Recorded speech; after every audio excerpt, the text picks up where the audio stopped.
करें स्टार्ट। चलिए डिमांड निकाल लीजिए। डिमांड इवन बोला जाए तो पूरे इकोनॉमिक्स का ही one of the most important topics में से एक आता है।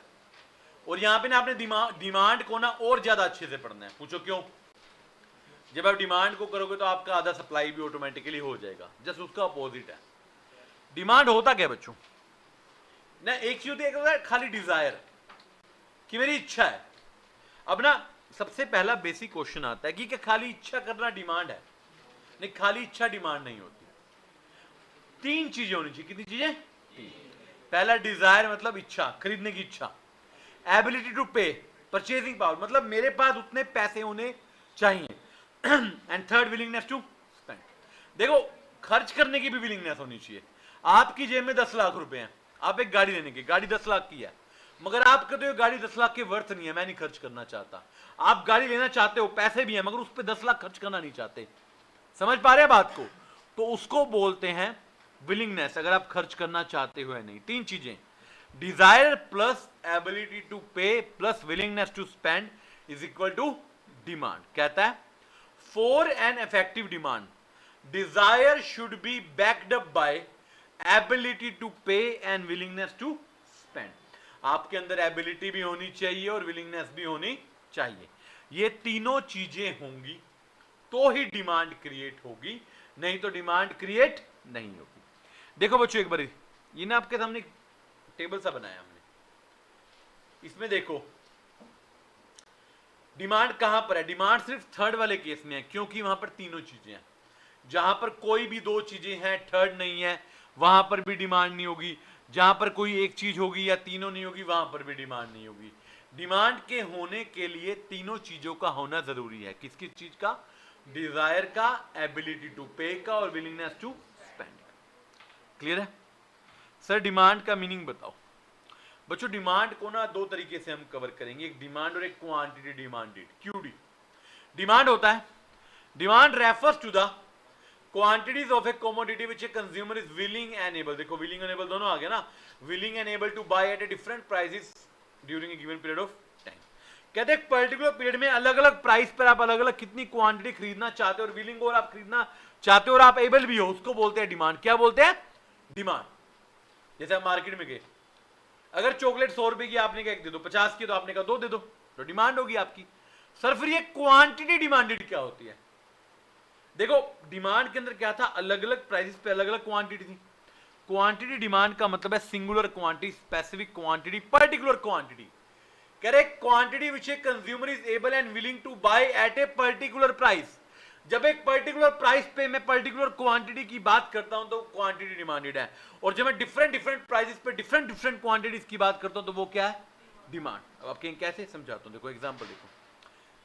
आइसक्रीम का प्राइस 20 रुपए है, मैंने कहा एक दे दो। अब एक ही प्राइस एक ही क्वांटिटी, ये क्या है? Quantity demand. आइसक्रीम का प्राइस 20 है, मैंने कहा एक दे दो। आइसक्रीम का प्राइस 15 है, मैंने कहा 2 दे दो। 10 है, मैंने कहा 3 दे दो। 5 है तो मैंने कहा 4 दो। ये सारे क्या है? डिमांड। मगर ये अलग अलग, 20 पर एक ये क्वांटिटी डिमांड, 15 पे 2 ये क्वांटिटी डिमांड, 10 पे 3 ये क्वांटिटी डिमांड, 5 पे 4 ये क्वांटिटी डिमांड, और चारों मिलाकर डिमांड। अब आपको ये क्या? यानी कि डिमांड जो है वो क्वांटिटी डिमांड का प्लूरल फॉर्म है। बहुवचन पढ़ते हैं ना, एक वचन बहुवचन, सिंगुलर प्लूरल, तो एक प्लूरल है। क्या ये? समझ रहे बात को? अगर मैं एक एक पे बात करूंगा तो वो क्वांटिटी डिमांड है, जब मैं टोटल पे बात करूंगा तो वो क्या है? डिमांड। समझ पाए बात को? नहीं समझ पाए? Very simple. वो अलग बात है जब हम आगे पूरा चैप्टर पढ़ेंगे। This two terms can be use interchangeably. जब आप पूरा चैप्टर बोलोगे वहां पे डिमांड या क्यूडी कुछ भी बोलोगे, ठीक है, बट एक माइनर सा डिफरेंस यही है, जब एक प्राइस पर एक क्वांटिटी की बात की जाती है तो वो क्वांटिटी डिमांड है, जब डिफरेंट प्राइसेस पर डिफरेंट क्वांटिटी की बात की जाती है तो वो डिमांड है। अब सबसे पहला topic demand schedule. Very simple. Schedule क्या होता है? टेबल। क्या होता है? A table showing relation between price and quantity demand. जब हम प्राइस और क्वांटिटी डिमांड की एक टेबुलर प्रेजेंटेशन देते हैं, आप स्टैटिस्टिक्स के फर्स्ट चैप्टर में देते हो ना, एक टेबुलर प्रेजेंटेशन होती है, ग्राफिकल होती है, डायग्रामेटिकल। ये कौन सी है? टेबुलर। दो तरह का स्केड्यूल होता है, इंडिविजुअल और मार्केट। इंडिविजुअल स्केड्यूल मतलब एक ऐसा टेबल जो डिमांड और प्राइस दिखा रहा है एक सिंगल कंज्यूमर की। किसके? Single consumer. मान लो एक कंज्यूमर है राम, कौन है राम। अब आप देखो टेबल देखो, प्राइस देखो 1 2 3 4 5 अलग अलग प्राइस है, क्वांटिटी देखो 5 4 3 2 1, मतलब जब एक था तो वो 5 खरीदा था, जब 5 है तो वो 1 खरीद रहा है। अब यहाँ पे एक रिलेशन भी देख पाओगे, प्राइस बढ़ता जा रहा है, क्वांटिटी, इसको लो ऑफ सप्लाई बोलते हैं, लो ऑफ डिमांड बोलते हैं, मानने पड़ेंगे, ठीक है। अगर मैं बात करूं मार्केट की, बच्चों आप लोगों के हिसाब से मार्केट डिमांड शेड्यूल क्या होगा? जिसमें सारे आ जाएंगे, मतलब मार्केट में जितने भी कंज्यूमर हैं उन सब की डिमांड। अब देखो मार्केट में तो लाखों करोड़ों कंज्यूमर है, मैं टेबल में कैसे बनाऊं? तो मैं अज्यूम करता हूं दो ही कंज्यूमर है, राम और श्याम। कौन है राम और श्याम? तो राम और श्याम को जब मैं टोटल कर दूंगा क्या बन जाएगी? मार्केट। देखो राम की डिमांड क्या है? 5 4 3 2 1। श्याम की क्या है? 6 5 4 3 2। अगर मैंने ऐड कर दिया 5 + 6 कितना हो गया? 11। 4 + 5 9, ऐसे 7 5 3। यहां पर हमने एजम्पशन ले रखी है कि मार्केट में सिर्फ कितने कंज्यूमर है? 2। ध्यान रखना एजम्पशन है। क्लियर यहां तक? तो यहां पर एक बात हमें समझ आई, पूछो क्या? Market demand is equal to summation of individual demand. जैसे मैंने राम और श्याम को ऐड किया तो क्या बन गई? मार्केट की डिमांड। जब आप जितने भी कंज्यूमर हैं उनकी डिमांड्स को टोटल कर दोगे बच्चों तो क्या बन जाएगी? वो मार्केट डिमांड। क्या बन जाएगी? Market demand. क्लियर यहां तक? अब मार्केट स्केड्यूल पे ही मार्केट कर्व बनेगा। अब आपको ये क्या होता है बेटे? जो टेबल आपने बनाया, अगर उस टेबल का आप ग्राफ बना दो, उसकी ग्राफिकल रिप्रेजेंटेशन कर दो, उसको बोलेंगे demand curve. Demand curve is a graphical representation of demand schedule. Demand schedule ये भी दो तरीके का होता है, इंडिविजुअल और market. Very simple. Individual demand schedule से जो बनाया गया वो इंडिविजुअल डिमांड कर्व है, मार्केट डिमांड स्केड्यूल से जो बनाया गया वो मार्केट डिमांड कर्व है। Very simple. अब टेबल आपके पास है, देखो ऊपर वापस चल जाना अगर टेबल ना याद आ रहा हो। ये टेबल है, इससे डायग्राम बना लो। आपको हमेशा एक चीज ध्यान रखनी है, एक्स एक्सिस पर आपकी हमेशा क्वांटिटी आएगी, वाई एक्सिस पर हमेशा क्या आएगा? प्राइस आएगा। क्या आएगा? अब आप देखो, जब क्वांटिटी 1 है तो डिमांड कितनी थी? 5। 2 पे कितनी थी? 4। मैं ज्वाइन करता गया, देखो इनको 3 पे 3, 4 पे 2 और 5 पे फिर 1। इन सबको ज्वाइन करके मैंने स्ट्रेट लाइन खींच दी, इसको बोलते हैं डिमांड कर्व। क्या बोलते हैं? यहां पर आपको डिमांड कर्व की शेप भी दिख रही है, स्लोपिंग डाउनवर्ड। क्या है? और ये कौन सी स्लोप है? पॉजिटिव है negative? Left to right, right to left? Left to right, left to. देख पा रहे हो? कुछ नहीं करना, आपने पॉइंट जोड़ने और उस पर लाइन खींच देनी है। डिमांड कर्व ये इंडिविजुअल। ऐसे मार्केट का बना लोगे आप, मार्केट का आप खुद बनाएंगे, सिंपल सी बात है। मार्केट कर्व और डिमांड कर्व में हल्का सा फर्क होगा। पूछो क्या? मार्केट का कर्व थोड़ा फ्लैटर, चौड़ा ज्यादा होगा क्योंकि उसमें एक से ज्यादा कंज्यूमर होंगे। इंडिविजुअल चौड़ा कम होगा, उसमें सिंगल कंज्यूमर होगा। क्या होगा? Single consumer. Very simple. Done है बेटे? यहां पर यहां तक ओके? अगला टॉपिक क्या है पढ़ना? फैक्टर अफेक्टिंग डिमांड, और आप कह सकते हैं डिटर्मिनेंट्स ऑफ। इसके पीछे लिख लो मोस्ट इंपोर्टेंट। इसके ऊपर क्वेश्चन आने के बहुत ज्यादा चांसेस रहते हैं, हमेशा हमेशा आया है पेपर में और आता ही रहेगा।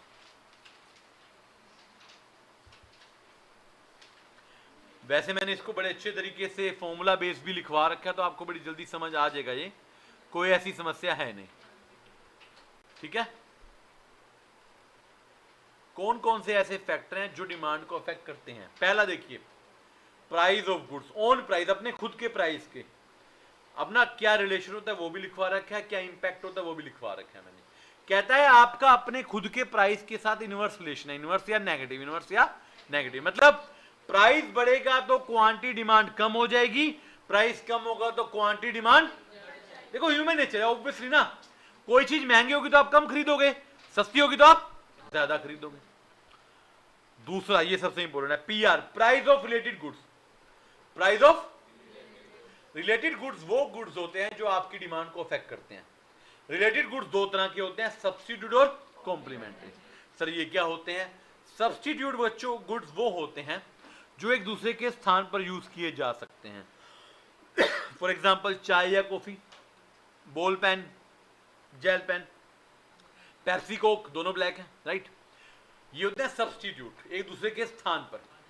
एक होता है कॉम्प्लीमेंट्री, जो एक दूसरे की डिमांड को कॉम्प्लीमेंट करते हैं, या मैं बोलूं जो दोनों मिलकर आपकी सेटिस्फेक्शन को पूरा करते हैं, जैसे ब्रेड और बटर। ये फिर भी नॉर्मल, एक सबसे बड़ी एग्जांपल है पेन और इंक। खाली पेन बिना इंक के किसी काम का? गाड़ी या फ्यूल, बिना फ्यूल की गाड़ी किसी काम की? फ्यूल मतलब पेट्रोल, डीजल, सीएनजी, कोई भी गैस जो भी है। तो होता क्या सर, देखो सब्स्टिट्यूट गुड्स में पॉजिटिव रिलेशन होता है। क्या होता है? पॉजिटिव। और कॉम्प्लीमेंट्री में क्या होता है? नेगेटिव। मतलब मान लो आपके सब्स्टिट्यूट का प्राइस बढ़ेगा तो डिमांड दूसरे की बढ़ जाएगी। पूछो क्यों? या मेरा चाय का बिजनेस है, आपका कॉफी का। चाय अगर महंगी होगी तो लोग किस पे शिफ्ट हो जाएंगे? कॉफी पे। तो पॉजिटिव हो ना, प्राइस मेरा बढ़ा, डिमांड आपकी बढ़गी। या प्राइस मेरा कम हुआ, डिमांड आपकी कम होगी। और कॉम्प्लीमेंट्री में क्या होता है? उल्टा। क्या होता है? कॉम्प्लीमेंट्री का प्राइस बढ़ेगा तो डिमांड सबकी कम होगी। मान लो गाड़ियां महंगी होगी तो लोग पेट्रोल भी नहीं डलवाएंगे, डीजल भी नहीं डलवाएंगे, बात खत्म ना। और गाड़ियां बहुत सस्ती होगी, फिर सब चलाएंगे, फिर गाड़ी भी बिकेगी और पेट्रोल भी बिकेगा। आपको ये याद रखना होना क्या? सब्स्टिट्यूट गुड में पॉजिटिव रिलेशन है, कॉम्प्लीमेंट्री गुड्स में नेगेटिव रिलेशन है। सब्स्टिट्यूट का प्राइस बढ़ने पर डिमांड कम हो जाएगी, सब्स्टिट्यूट का प्राइस कम होने पर डिमांड बढ़ जाएगी। कॉम्प्लीमेंट्री का प्राइस बढ़ गया तो कॉम्प्लीमेंट्री मतलब नॉर्मल रिलेशन जो नेगेटिव होता है। आप ऊपर देखिए, नॉर्मल रिलेशन क्या होता है? हमेशा नेगेटिव। इनकम, अभी पूछा था ना इनकम क्यों हम ज्यादातर थ्योरीज में कांस्टेंट करते हैं, ये उसका आंसर है। वेरी वेरी इंपॉर्टेंट है। आपकी इनकम बढ़ेगी, आप क्या करोगे? डिमांड कम या ज्यादा? ऑब्वियसली नॉर्मली ज्यादा करोगे। पर यहां पर हम गुड्स को दो पार्ट में बांटते हैं, एक नॉर्मल और एक इंफीरियर। सर इंफीरियर कौन सा है? लो क्वालिटी लो प्राइस वाले गुड्स। देखो नॉर्मल गुड्स में पॉजिटिव रिलेशन है, कौन सा है? मेरी इनकम बढ़ेगी तो ऑब्वियसली मेरी डिमांड बढ़ेगी, मेरी इनकम कम होगी तो मेरी डिमांड कम होगी। जबकि इंफीरियर में उल्टा है। एक बात बताओ बच्चों, एक आदमी इंफीरियर गुड्स यूज करता है, कौन से? इंफीरियर। उसकी इनकम बढ़ गई तो क्या इंफीरियर और खरीदेगा वो? नहीं, वो कौन से लेगा? Superior, normal. और भगवान ना करे उस आदमी की इनकम कम होगी तो वो नॉर्मल की जगह किस पे जाएगा? इंफीरियर। तो इंफीरियर में कौन सा रिलेशन हो गया? नेगेटिव। कौन सा हो गया? डन है। पॉपुलेशन, अब ये तो इतना आसान भी बताना पड़ेगा। आप बताओ, अगर दुनिया में लोगों की पॉपुलेशन बढ़ेगी तो डिमांड बढ़ेगी कम होगी? तो कौन सा रिलेशन हो गया? पॉजिटिव। एक होता है कंपोजिशन ऑफ पॉपुलेशन। पॉपुलेशन में किस तरह के लोग रहते हैं, किस जेंडर के, किस सोसाइटी बैकग्राउंड के, किस एज के। मान लो फीमेल ज्यादा तो उनके प्रोडक्ट बिकेंगे, मेल ज्यादा उनके बिकेंगे। ओल्ड एज ज्यादा तो दवाइयां बिकेंगी, बच्चे ज्यादा तो टॉयज बिकेंगे, यंगस्टर ज्यादा तो यंगस्टर के कपड़े जूते मोबाइल्स बिकेंगे। सोसाइटी की और पॉपुलेशन की कंपोजिशन मैटर करती है। एक है फ्यूचर एक्सपेक्टेशन अबाउट प्राइस। आप फ्यूचर में प्राइस के बारे में क्या सोच रहे हैं? बच्चों आपको लगता है कि फ्यूचर में प्राइस बढ़ेगा, महंगा होने वाली कोई चीज, तो आज आप डिमांड बढ़ाएंगे कम करेंगे? रात को खबर है ना, सुबह पेट्रोल का रेट बढ़ने वाला है, सारे पेट्रोल पंप पे पहुंच जाते हैं, पॉजिटिव रिलेशन। और आपको पता चल गया कि कल ना प्राइस गिरने वाले हैं। आपको पता सुबह पेट्रोल 5 रुपए सस्ता हो रहा है, आपकी बाइक में रिजर्व लग जाएगी, आप पेट्रोल नहीं भरवाओगे आज, कल भरवाओगे, है ना। बच्चे का बर्थडे आज है ना, जैसा मेरे साथ हुआ, मेरे घर वालों ने मेरे को आईफोन गिफ्ट किया। उन्होंने कहा मैं आपको आईफोन देना चाहता हूं। मैं कहा दे दो, कौन मना करता है ना। तो उन्होंने कहा अभी ना नया आईफोन आ जाएगा, तो या तो आप नया लेना या दूसरा ऑप्शन है कि पुराना सस्ता हो जाएगा मॉडल। मैंने कहा बर्थडे मेरा आज है, बाद में क्यों। लेकिन उन्होंने तो एक बार लो ऑफ डिमांड लगा लिया ना, वो कहते फ्यूचर एक्सपेक्टेशन सस्ता ले लेना। तो ऐसे लोग करते हैं, कई लोग करते हैं कि बोल देंगे यार 4 दिन बाद कोई चीज सस्ती हो रही है तो हम क्यों ले, आज 4 दिन बाद लेंगे। देखो कंज्यूमर ना समझदार होता है, कोई भी आदमी अपना एक पैसा भी फालतू खर्च करना नहीं चाहता। हमारे देश में आधे लोग ना सीजन एंड सेल पे शॉपिंग करते हैं। क्यों करते हैं? क्योंकि उनको पता है सेम काम जो 5,000 में होगा वो सेल में 3,000 में 2,000 में भी हो जाएगा। तो पैसा अपना ही है, बचाने में कोई बुराई थोड़ी है। तो दैट इज फ्यूचर एक्सपेक्टेशन। कौन सी रिलेशन है? पॉजिटिव। टेस्ट एंड प्रेफरेंस, बच्चों जिस चीज की आपको टेस्ट या प्रेफरेंस है, जिसका फेवरेबल टेस्ट है, उसकी डिमांड कभी कम नहीं होगी, हमेशा बढ़ेगी। यार आपको मान लो मैकडी का बर्गर पसंद है, बर्गर 15 का था, आज 50 का हो जाए, 100 का हो जाएगा, आप तो खाओगे ना। और एक जो एडवर्स है, आपको एक बार बर्गर इतना खराब लग गया, आपको कोई फ्री में देगा तब भी नहीं आप खाओगे, क्या खाओगे? नहीं खाओगे। तो फेवरेबल टेस्ट होना चाहिए डिमांड बढ़ानी है तो। देन डिस्ट्रीब्यूशन ऑफ इनकम, आपकी दुनिया में, समाज में, देश में इनकम का बंटवारा कैसे है? बंटवारा इक्वल है तो सब डिमांड करेंगे, डिमांड बढ़ेगी। अनइक्वल में क्या होता है? कुछ ही लोगों के पास पैसा होता है, डिमांड कम होती है। क्या होती है? कम। Trend, fashion, climate, last. जिस चीज का ट्रेंड चल रहा है उसकी डिमांड बढ़ेगी ऑब्वियसली। जो मौसम चल रहा है उसकी डिमांड बढ़ेगी, फैशन के हिसाब से चलेगा ना। अब सर्दियां चल रही है ना, शुरू होने वाली हैं, अब स्वेटर्स की डिमांड बढ़ेगी, जैकेट्स की डिमांड बढ़ेगी, है ना, समझ रहे हो। गर्मियों में गर्मियों के कपड़ों की डिमांड बढ़ जाती है, विंटर में वूलन्स बिकते हैं, समर में समर के कपड़े बिकते हैं, वो सारी चीजें ट्रेंड है। और ट्रेंड आपको पता है, हर चीज का एक ट्रेंड आता है, तो ट्रेंड के हिसाब से भी लोग काम करते हैं। तो these are the determinants of demand, इनको डिमांड फंक्शन भी बोलते हैं। बेसिकली डिमांड इन नो के नो डिटर्मिनेंट्स का फंक्शन है, मतलब इन सब पर डिमांड डिपेंड करती है, ये सारे डिमांड को इंपैक्ट करते हैं। क्लियर है? यहां पर एक क्वेश्चन कम से कम दिखेगा, इस पर ध्यान रखना। Law of demand, very important, ये भी लॉ ऑफ डिमांड कहता है other thing being equal, 2 minute इसको छोड़ देते हैं, एजम्पशन है।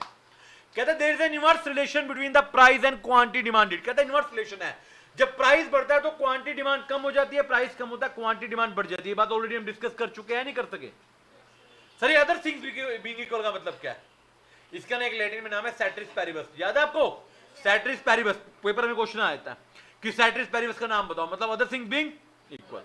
सर मतलब क्या? मतलब बेटे ये है कि हम लॉ ऑफ डिमांड में ना सिर्फ अपने प्राइस से रिलेशन दिखा रहे हैं, तो प्राइस को छोड़कर बाकी जितने भी डिटर्मिनेंट्स हैं, जितने भी फैक्टर हैं, they all should remain constant. For example, related goods का प्राइस सेम रहे, कंज्यूमर की इनकम सेम रहे, पॉपुलेशन, कंपोजिशन, इनकम का डिस्ट्रीब्यूशन, टेस्ट, प्रेफरेंस, क्लाइमेट सब सेम रहे। समझ रहे बात को? प्राइस से रिलेशन दिखाने के लिए बाकी सभी फैक्टर्स को कांस्टेंट रखना जरूरी है। अब डायग्रामेटिकली देखो, ये डायग्राम आप ऑलरेडी ऊपर देख चुके हैं। जब प्राइस 1 था तो डिमांड 5 थी, डिमांड कम होगी, बढ़ गई, जैसे प्राइस कम हुआ या बढ़ गया, नेगेटिव स्लोप आपको कर्व दिखेगा। दिख रहा है आपको नेगेटिव स्लोप कर्व? तो डिमांड का स्लोपिंग डाउनवर्ड कर्व यही बताता है कि प्राइस और डिमांड का नेगेटिव रिलेशन है। कौन सा रिलेशन है? नेगेटिव। बट बेटे इसकी भी कुछ एक्सेप्शन है, आपको ये अलग बात है।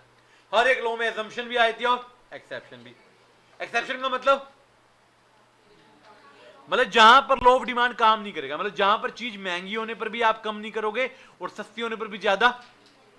पहला नेसेसिटी, ये पहले भी बहुत बार बताया है बेटे, दवाइयां, सोल्ट, आटा, चीनी, ये तो आपको खाना ही है।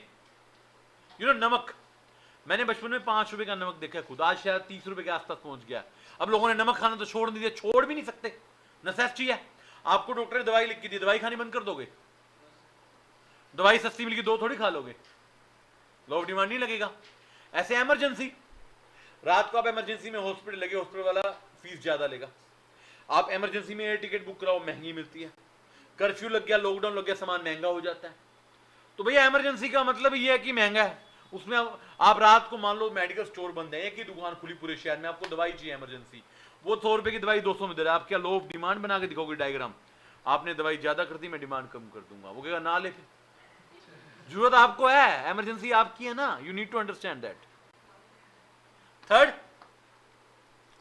ये पेपर में जरूर आता है, article of distinction, luxury goods, prestigious goods, conspicuous goods, इसको स्नोब अपील भी बोलते हैं, बड़े सारे नाम है इसके, स्नोब इफेक्ट भी बोलते हैं इसको। वो गुड्स जो आपको सिर्फ दुनिया से अलग दिखाते हैं, ये जितने महंगे होते हैं इनकी डिमांड उतनी ज्यादा होती है। या डायमंड महंगा तभी तो अमीर लोग यूज करते हैं, डायमंड नॉर्मल हो जाएगा फिर तो सारे यूज कर देंगे, फिर लग्जरी रहेगा? नहीं रहेगा। गाड़ी महंगी है तभी लग्जरी है, अगर वो गाड़ी नॉर्मल हो जाएगी वो लग्जरी नहीं रहेगी। तो इन पे लॉ ऑफ डिमांड एप्लीकेबल नहीं होता। इनको खरीदता ही वो आदमी इसके पास पैसे ज्यादा होते हैं, नॉर्मल आदमी कभी खरीदता ही नहीं है। हैबिचुअल गुड्स, जिसकी आपको आदत है, बर्गर का एग्जांपल दिया था ना मैंने, टेस्ट एंड प्रेफरेंस, जिस चीज की आपको आदत है, चाहे वो अच्छी हो बुरी हो, सिगरेट लिखकर सब आ जाएंगे। स्पेकुलेशन, स्टॉक मार्केट, बच्चों स्टॉक मार्केट उल्टा चलती है। स्टॉक मार्केट में हमेशा वही चीज बिकती है जिसका प्राइस ज्यादा होता है, क्योंकि जिसका प्राइस कम होता है लोग कहते हैं तो लॉस में जाएगी, उसको खरीदते नहीं है। स्टॉक मार्केट हमेशा इसी रूल पे चलती है कि प्राइस ज्यादा होना चाहिए। 6 पॉइंट कंज्यूमर इल्यूजन, भ्रम, कंज्यूमर ना कहीं पे भ्रम में होता है। आपको तो दुनिया में आधे लोग ये सोचते हैं कि जो चीज जितनी महंगी है वो उतनी अच्छी है और जो सस्ती है वो खराब है। ऐसा हमेशा नहीं होता। होता ना ऐसे, आपको लगता है ब्रांडेड है तो ज्यादा चलेगा, कई बार नॉन ब्रांडेड ज्यादा चल जाता है। महंगी चीज हमेशा अच्छी होगी, मतलब होती है अच्छी, मैं ये नहीं कह रहा, बट इट इज ऑलवेज अच्छी, एक गारंटी नहीं है। And last and very important, given goods. कौन से गुड्स? अब ये क्या है? देखो बच्चों, आपने पढ़ा एक नॉर्मल होते हैं, इंफीरियर होते हैं। Given goods in highly inferior goods है। कौन से गुड्स? Highly influence. अब आपको गिफन का, इनको जिन्होंने स्टडी किया था उनका नाम था सर प्रोफेसर गिफन, उनके नाम पर है। उन्होंने यूके में स्टडी किया। कहां पर? यूके में। कि ना लोग ना खाने के लिए दो चीजें यूज करते हैं, ब्रेड और मीट। ब्रेड ना रोज महंगा हो रहा है, फिर भी लोग ब्रेड खा रहे हैं, मीट नहीं खा रहे। अब पूछो क्यों? क्योंकि ब्रेड हाईली इंफीरियर है। ब्रेड इतना सस्ता है महंगा होने के बावजूद कि लोग, मतलब ब्रेड जितना मर्जी महंगा हो जाए, मीट तक नहीं पहुंच सकता। समझ रहे बात को? एक चीज 100 रुपए की, एक चीज 10 की है। अब गरीब आदमी के पास पैसे ही कम है, अब 10 की चीज 15 की होगी तो भी वो 15 वाली खाएगा, 100 वाली तो नहीं खाएगा ना। तो मतलब प्राइस बढ़ने पर भी डिमांड कम नहीं हो रही। पूछो क्यों? क्योंकि इसके नीचे कोई ऑप्शन ही नहीं है, भूखा तो रहेगा नहीं वो ना। अगर हाईली इंफीरियर गुड्स का प्राइस बढ़ जाएगा तो भी डिमांड कम नहीं होगी, क्योंकि उनकी जरूरत है। उनकी क्या है? ये जरूरत। इसको बोलते हैं गिफन गुड्स। पेपर में मीनिंग पूछते हैं गिफन गुड्स का तो आप बोलते हैं हाईली इंफीरियर, और रिलेशन पूछते हैं तो आप बोलते हैं पॉजिटिव। क्या बोलते हैं? पॉजिटिव। क्लियर बात? तो ये 7 पॉइंट है बेटे एक्सेप्शन के, जहां पर आपका लॉ ऑफ डिमांड एप्लीकेबल नहीं होता, एप्लीकेबल नहीं। क्लियर? यहां तक डन है? यहां तक लास्ट टॉपिक है चेंज का। बेटे क्या हो रहा है? क्या हो रहा है? क्या?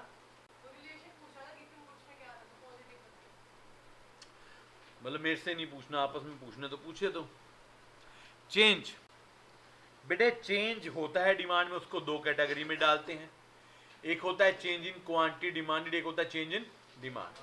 चेंज इन क्वांटिटी डिमांड होता है अपने प्राइस की वजह से, चेंज इन डिमांड होता है अदर फैक्टर की वजह से। किसकी वजह से? Other factor. Change in quantity demand वाले को दो बोलते हैं, एक्सपेंशन और कॉन्ट्रैक्शन, और ये शो होता है मूवमेंट से। ये मैं दिखाऊंगा कैसे, किससे? मूवमेंट से। और अदर फैक्टर वाले को बोलते हैं इंक्रीज और डिक्रीज, और ये शो होता है शिफ्ट से। किससे? अब आपको कैसे, देखो पहले देखो बच्चों, एक्सपेंशन और कॉन्ट्रैक्शन होते हैं। पहले एक्सपेंशन कब होती है? जब प्राइस कम हो जाता है। कॉन्ट्रैक्शन कब होती है? जब प्राइस बढ़ जाता है। डायग्रामेटिकली देखो बच्चों, प्राइस कम हो गया, ये यहां हो गया तो डिमांड यहां चलेगी। ये कर्व ऊपर से नीचे मूव कर गया। क्या कर गया? अब पेपर में क्वेश्चन आता है कि एक्सपेंशन ऑफ डिमांड को कैसे शो करते हैं? बोलेंगे डाउनवर्ड मूवमेंट। क्या बोलेंगे? और किस वजह से होता है? Increase in price. कॉन्ट्रैक्शन इसका उल्टा, डिक्रीज इन प्राइस। सॉरी गलत बोल दिया, डिक्रीज। एक्सपेंशन क्या था? Decrease in price. कॉन्ट्रैक्शन किस वजह से होती है? Increase in price. और इसकी मूवमेंट क्या होती है? अपवर्ड। देखो आप याद करना चाहो याद करो, आप बनाकर भी देख सकते हो, आपके सामने है। आप कर्व को बनाकर भी देख सकते हो। आप देखिए ना, मान लो यहां पर मैं प्राइस बढ़ा दूं तो डिमांड पीछे चली जाएगी, तो ये कर्व ऊपर चला जाएगा। इसको बोलेंगे अपवर्ड मूवमेंट। क्या बोलेंगे? Upward movement. और यही बात मैं शिफ्ट की करूं, इंक्रीज का मतलब है फॉरवर्ड शिफ्ट, आगे की तरफ, राइट में, और डिक्रीज का मतलब है बैकवर्ड, पीछे की तरफ। आप देखो, मान लो बच्चों प्राइस सेम है, P1। पहला डायग्राम देखो, लेफ्ट वाला प्राइस क्या है? P1। Let's take an example, income बढ़ गई, प्राइस तो चेंज नहीं हुआ। इनकम बढ़ने की वजह से पूरे का पूरा कर्व फॉरवर्ड शिफ्ट हो गया, राइटवर्ड शिफ्ट हो गया। और मान लो इनकम कम होगी, भगवान ना करे, तो पूरे का पूरा कर्व बैकवर्ड शिफ्ट हो गया, लेफ्टवर्ड शिफ्ट हो गया। समझ रहे बात को? ये आपको याद करना है, सिंपल। इसमें देखो क्वेश्चन क्या आता है मैं आपको बताया, तो रीजन क्या है और शेप क्या है, बस। और क्या मूवमेंट है या शिफ्ट है, और कुछ नहीं आता इसके अंदर से। आप सिंपल तरीके से इसको कर सकते हैं। यहां तक डन है? किसी को कोई समस्या हो तो बताएं। यस, ये सारे टॉपिक रिपीट होंगे सप्लाई के अंदर, ध्यान रखिएगा। डन है बेटे? चलिए अगला, इलास्टिसिटी ऑफ डिमांड। क्या इलास्टिसिटी क्या होता है? इलास्टिक देखा कभी? इलास्टिक इलास्टिक कभी नहीं देखा? रितिका ने देखा होगा। इलास्टिक क्या होता है? जो कपड़ों में डलता है। बेटे मीनिंग पूछ रहा हूं मैं, जो कपड़ों, इलास्टिक को आप खींच सकते हो, जो अपनी शेप चेंज करता है। इन शॉर्ट वेरिएबल होता है, चेंज हो जाता है ना शेप। आपको खींच लोगे, कम करोगे, कम भी हो जाएगा, यू नो। क्या जी? सेम नहीं रहता? आप सेम नहीं रहता? आप बताओ, आपने लेट्स एक पैंट में आपने इलास्टिक लगाया, अब वो आदमी के साइज के हिसाब से मॉडिफाई होगा ना, सेम कैसे रहेगा? इलास्टिक का मतलब है which can be change, which can be change. Elasticity of demand का मतलब है कि अलग अलग वेरिएबल की वजह से डिमांड में जो चेंज होता है। बच्चों आपको पता है कि प्राइस की वजह से, इनकम की वजह से डिमांड में चेंज होता है ना? मैं जानना चाहता हूं कितना चेंज होता है, उसको बोलेंगे इलास्टिसिटी। क्या बोलेंगे? Responsiveness of quantity demanded due to change in any variable, और आप कहते हैं change in quantity demanded due to change in any variable. अब वेरिएबल प्राइस भी होता है, रिलेटेड गुड्स भी होते हैं, इनकम भी होती है। बच्चों जो आप स्कूल में पढ़ के आते हो ना, वो खाली प्राइस इलास्टिसिटी होती है, यहां पर डिमांड की इलास्टिसिटी प्राइस से ज्यादा है। फॉर्मूला देखें, percentage change in quantity demanded divide by percentage change in variable factor. That factor can be price, can be income, can be price of related goods. Normally 3 तरह की होती है elasticity. कितनी तरह की? Price elasticity, income elasticity and cross. देखो इनके नाम से क्लियर हो रहा है। प्राइस इलास्टिसिटी किसकी वजह से होगी? प्राइस की वजह से। इनकम इलास्टिसिटी किसकी वजह से होगी? क्रॉस इलास्टिसिटी रिलेटेड गुड्स की वजह से। किसकी वजह से? और अगर क्वेश्चन साइलेंट हो कि कौन सी इलास्टिसिटी है, तो नॉर्मली हम प्राइस मानेंगे। कौन सी मानेंगे? अब देखिए पहले प्राइस इलास्टिसिटी की बात करेंगे, पीछे इसकी इंपोर्टेंट लिखा हुआ है। प्राइस इलास्टिसिटी का मतलब है responsiveness of quantity demand due to change in price, या आप कह सकते हैं change in quantity demand due to change in own price, due to change in. Formula क्या बनेगा? Percentage change in quantity demanded divide by percentage change in price. अगर मैं इसको न्यूमेरिकली बनाऊं तो इसका फॉर्मूला बनता है delta Q by delta P into P by Q with a minus sign. Minus sign क्यों? क्योंकि नेगेटिव रिलेशन है। क्या रिलेशन है? अब आपको कोई sir delta Q delta P क्या होता है ना, वही बता रहा हूं। फॉर्मूला है वही, फॉर्मूला क्लियर करो ना। देखो एक होता है प्राइस, एक होता है क्वांटिटी। प्राइस चेंज होगी तो नया प्राइस आ गया P1, क्वांटिटी चेंज होगी तो नया क्वांटिटी आएगी Q1। अगर मैं न्यू प्राइस में से मतलब ओल्ड प्राइस माइनस कर दूं तो आ जाएगा डेल्टा P, न्यू क्वांटिटीज में ओल्ड कर दूं तो आ जाएगी डेल्टा Q। मैं क्लियर कर दूं, देखो आप क्वेश्चन देखिए समझ आ जाएगा। प्राइस क्या है? 20 ओरिजिनल, क्वांटिटी क्या है? 10 ओरिजिनल, नया प्राइस क्या है? नई क्वांटिटी क्या है? तो पहले डेल्टा क्यू डेल्टा पी निकालना पड़ेगा ना बेटे। डेल्टा क्यू निकाल लो, 18 माइनस 10 8। अच्छा आप ओल्ड माइनस न्यू करो या न्यू माइनस ओल्ड करो, फर्क नहीं पड़ेगा क्योंकि आगे माइनस लगा हुआ है, आंसर सेम रहेगा।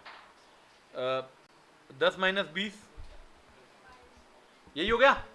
फॉर्मूला क्या? Delta Q by delta P, delta Q delta P into P by Q. P कितना है? क्यू कितना है? 10। आगे माइनस का साइन है, माइनस माइनस गया, सोल्व कर लो। या गलत कर दिया मैंने फॉर्मूला? हाँ 1.6 आ गई, ठीक है। हाँ 16/10 क्या?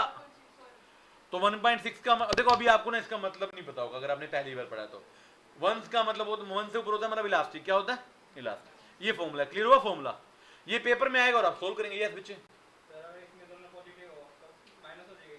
हाँ माइनस में भी आती है। आपने अभी तक वैसे डिमांड पढ़ी है, नॉर्मली नेगेटिव रिलेशन होता है ना, किसमें होता है अलग रिलेशन? जैसे सपोज करो लग्जरी गुड्स वाला एग्जांपल आ जाए, गिफन आ जाए। अभी ना आपके जो क्वेश्चन है इलास्टिसिटी माइनस भी होती है, प्लस भी, जीरो भी, ये सब आएंगे आगे। दो वेट कीजिए 5-10 मिनट, सारे आएंगे। जीरो भी होता है आंसर कि चेंज ही ना हुआ हो। मान लो हैबिचुअल गुड्स है, मैं बर्गर खाता हूं, बर्गर 15 की जगह 20 का हो गया, मैंने पहले भी एक बर्गर लिया, आज भी एक बर्गर, इलास्टिसिटी आ गई। देखना मैं वो भी प्रूव करूंगा आपको। सभी आएंगे, मैं समझ रहा हूं आपका क्वेश्चन भी आएगा, डोंट वरी, ठीक है। फॉर्मूला क्लियर हुआ? प्लस माइनस जीरो बाद में बात करेंगे, यहां तक क्लियर है? तो एक बार फॉर्मूला सारे मेरे साथ बोलेंगे। Delta Q by delta P into P by Q with a minus sign. ऊपर तो बेटे परसेंटेज निकालते हैं ना, परसेंटेज में कभी हम माइनस प्लस लगाते ही नहीं है। मान लो डिमांड बढ़ गई 20% और प्राइस गिर गया 10%, तो 20/10 2 आ जाएगा ना आंसर। परसेंटेज में कभी हम माइनस लगाते ही नहीं है, सीधी सी बात है। ये क्वेश्चन है, आप लगाओगे तो फिर आगे माइनस लगाना पड़ेगा, सीधी सी बात। माइनस देखो अल्टीमेटली नेगेटिव इंपैक्ट को एलिमिनेट करना है माइनस से, और कुछ नहीं करना। देखिए बच्चों आगे अभी आपका जो क्वेश्चन है आ गया, लो जी अभी जो आपने पूछा वो आ गया। Sir degree of price elasticity, बोले मेरा आंसर 1 आया, 0 है, उसका मतलब तो बताओ। बिल्कुल बताएंगे। एक पहला क्या है? इलास्टिसिटी इज इक्वल टू, इसका नाम क्या है? परफेक्ट इनइलास्टिक, मतलब कोई चेंज नहीं हुआ। कहता है no change in quantity due to change in price. अब इसमें पूछा गया जाता है इसका डायग्राम, इसका मतलब कह रहा है प्राइस कम कर दो ज्यादा कर दो सेम रहेगा। एग्जांपल है लाइफ सेविंग ड्रग्स। बच्चे डॉक्टर ने दवाई लिख के दी है आपके जीवन के लिए, अब दवाई महंगी हो सस्ती हो आप उतनी लोगे या कम ज्यादा कर दोगे? ये देखो प्राइस P1 P2 P3 हो जाए, लेकिन मेरी डिमांड तो Q1 ही है ना, यही रहेगी। तो इसकी शेप क्या आ गई? Vertical straight line parallel to Y axis. आपसे क्वेश्चन पूछेगा बताओ जी परफेक्टली इलास्टिक का मतलब, आपने कहा जीरो, उन्होंने कहा मतलब, आपने कहा मतलब डिमांड में चेंज नहीं होगा, उन्होंने कहा शेप बताओ, आपने कहा vertical straight line parallel to X Y axis, उन्होंने कहा एग्जांपल तो आपने कहा लाइफ सेविंग ड्रग्स। क्लियर है बात? मतलब डिमांड में चेंज नहीं होगा। एक होता है लेस देन 1, मान लो आपका आंसर आ जाए 0.6 0.5, उसको बोलते हैं लेस देन 1। क्या बोलते हैं? इसका मतलब है जो क्वांटिटी डिमांड में चेंज होगा वो प्राइस से कम होगा। मतलब जी मान लो मेरा प्राइस बढ़ गया एग्जांपल 20%, मगर मेरी क्वांटिटी कितनी गिरी खाली 12%। इसकी शेप क्या है? Sloping downward. कौन सी? Sloping downward. इसका एग्जांपल क्या है? आप बताना किस चीज में इलास्टिसिटी कम होती है? यार नेसेसिटी, सोल्ट। आप नमक बहुत महंगा हो गया, आप थोड़ा कम कर दोगे, बंद कर सकते हो? आप नहीं कर सकते। तो इसको बोलते हैं लेस देन 1। क्या बोलते हैं? Less than 1। Equal to 1 unity elastic, जितना चेंज प्राइस में हो उतना डिमांड में होगा। लो जी बराबर। नॉर्मल गुड्स ऐसे होते हैं। यार अपना आइसक्रीम खाते हो, आदत नहीं है आपको, नॉर्मली खा लेते हो, 2 आइसक्रीम खाते थे आप 20 रुपए की, 10 की एक थी ना, आज वो 20 की होगी। आपकी खर्ची कितनी है? 20 ना, और प्राइस भी कितना है? 20 ना, तो आप कितनी खाओगे आज? आपने एक खाएंगे, बात खत्म। तो इक्वल हो गया ना, प्राइस बढ़ गया, डिमांड कम होगी। इसकी शेप होती है रेक्टेंगुलर हाइपरबोला। कौन बोला? Rectangular hyperbola. Change in quantity is exactly equal to change in price. इसके बाद है ग्रेटर देन 1। कौन सा? इसको बोलते हैं रिलेटिव इलास्टिक। क्या बोलते हैं? रिलेटिव।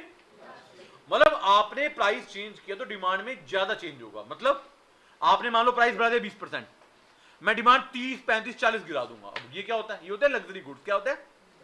आप खुद सोचो, 1 लाख वाला टीवी, आपने 1 लाख का टीवी लेना था, आपके पास 1 लाख रुपए थे, वो 70,000 का हो गया, आप 2 ले लोगे, बच्चों के कमरे में भी लगा दोगे, 70 का मिल रहा है। और 1 लाख वाला अगर 1 10 का हो गया तो आप लोगे ही नहीं, दफा महंगा हो गया ना। लग्जरी में ऐसे ही होता है। लग्जरी की इलास्टिसिटी क्या होती है? Greater than 1। और इसकी शेप भी क्या होती है? Sloping downward. अब आपको कोई फर्क क्या है? ये भी स्लोपिंग डाउनवर्ड, लेस देन 1 भी स्लोपिंग डाउनवर्ड। बच्चों अगर आपको याद हो, मैंने हमेशा बताया जहां पर इलास्टिसिटी ज्यादा होती है वहां पे फ्लैटर ज्यादा होता है। तो लेस देन 1 वाला कम फ्लैटर होगा, ग्रेटर देन 1 वाला ज्यादा फ्लैटर होगा। आपसे कोई भी कर्व, जीवन में याद रखना ये बात, आपको 2 कर्व दिखाया जाए और पूछा जाए किसकी इलास्टिसिटी ज्यादा है, तो जिसकी फ्लैटनेस ज्यादा होगी, जो ज्यादा फैला होगा, उसकी इलास्टिसिटी ज्यादा है। क्लियर है बात? ये एक और डिग्री है बच्चों, क्योंकि जैसा मैंने भी एग्जांपल दिया, डिमांड की नेगेटिव तो हो ही सकती है, एक्सेप्शन में आंसर नेगेटिव आता ना। तो यहां पे लास्ट है इन्फिनिटी। क्या है? Perfectly elastic. मतलब आप इस प्राइस पर जितनी मर्जी क्वांटिटी बेच दो मुझे, अगर आपने प्राइस चेंज किया, कम या ज्यादा किया, तो जो चेंज होगा वो इनफाइनाइट होगा। इनफाइनाइट का मतलब जिसको आप कैलकुलेट भी नहीं कर पाओगे, जिसको आप कैलकुलेट भी। इसकी शेप होती है horizontal straight line parallel to perfect competition. याद है? परफेक्ट कंपटीशन का ARMR डिमांड कर रही होता है, और मैंने आपको बताया परफेक्ट कंपटीशन रियलिटी में होता नहीं है, तो इसका भी एग्जांपल रियलिटी में हमारे पास नहीं है। पूछा जाए बाय चांस तो बोल देना परफेक्ट कंपटीशन। वैसे ये क्या इमेजिनरी सिचुएशन है। आप बताओ ऐसा होता है? आप दुकान पे शर्ट लेने गए, 100 रुपए की शर्ट है, 110 की होगी, आपने कहा मैं नहीं लेता, और मानो 90 की होगी, आपने कहा दे पूरी दुकान। इन्फिनिटी। होता है ऐसे कभी? इतना चेंज नहीं आता था दुनिया में, बट हो सकता है, तो पढ़ना पड़ेगा आपको। क्लियर है? एग्जाम्पल पूछा है तो क्या लिखेंगे आप? Perfect competition. क्लियर है? ये 5 डिग्री होती है आपकी। कितनी होती है?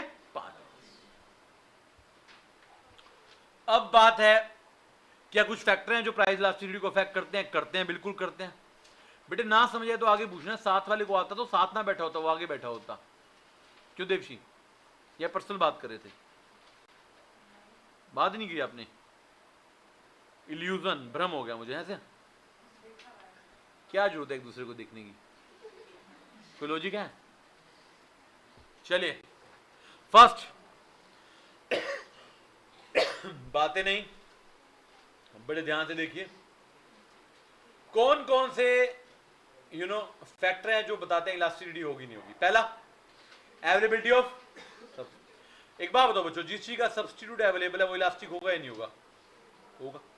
यार चाय को आप शिफ्ट तभी कर दो, कॉफी है, मान लो दुनिया में चाय के अलावा कोई ऑप्शन नहीं है पीने का, तो आप क्या पियोगे? फिर आप चेंज कर सकते हो? नहीं। जिसका सब्स्टिट्यूट है वो इलास्टिक है, जिसका सब्स्टिट्यूट नहीं है वो इलास्टिक नहीं है। Nature of goods, normal goods elastic होते हैं, लग्जरी गुड्स अभी पड़ा ऊपर आप मोर इलास्टिक होते हैं, और नेसेसिटी लेस इलास्टिक होती है। टाइम पीरियड वेरी इंपॉर्टेंट बच्चों। दुनिया में एडजस्टमेंट करनी, किसी भी चीज में बदलाव लाना, चेंज करना शॉर्ट रन में पॉसिबल है या लॉन्ग रन में? तो शॉर्ट रन में हर चीज क्या होती है? Less elastic. लॉन्ग रन में क्या होती है? यार आज रात को नमक महंगा होगा, तुम कल रोटी खाने खाओगे ना, परसों तुम ढूंढोगे कुछ और मिल जाए, 2 दिन 4 दिन 10 दिन बाद ढूंढोगे। Position in consumer budget another important topic. आपके पूरे महीने के बजट में कितना खर्चा है? अखबार आता है आपके घर पे, कभी 1 रुपए का था, 2 रुपए का, 6-7 रुपए का हो गया, आपने अखबार पढ़ना छोड़ दिया? नहीं, वो महंगा होगा भी छोटा सा है। और घर का राशन है, कपड़े हैं, जूते हैं, वो तो बड़ा पार्ट है ना, वो इलास्टिक है।